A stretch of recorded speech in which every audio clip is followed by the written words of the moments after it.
ಎಲ್ರಿಗೂ ನಮಸ್ಕಾರ. ಇವತ್ತಿನ ರೆಸಿಪಿ ಎಲೆಕೋಸಿನ ಪಲ್ಯ ತುಂಬ ರುಚಿಯಾಗಿರುತ್ತೆ. ಈ ಥರ ಒಂದ್ಸರಿ ಟ್ರೈ ಮಾಡಿ ನೋಡಿ.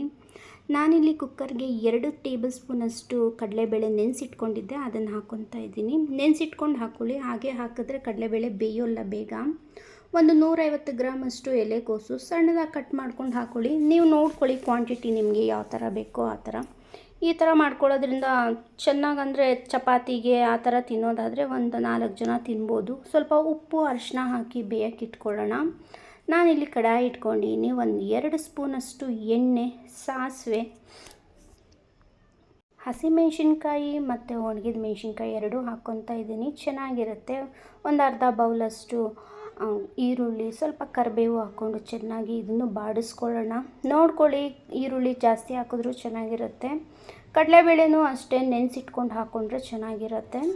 ನಾನಿಲ್ಲಿ ಏನು ಬೇಯಿಸ್ಕೊಂಡಿದ್ದೆ ಕೋಸು ಮತ್ತು ಕಡಲೆಬೇಳೆ ಎರಡನ್ನೂ ಹಾಕ್ಕೊಂಡು ಚೆನ್ನಾಗಿ ಮಿಕ್ಸ್ ಮಾಡ್ಕೊಳ್ಳೋಣ.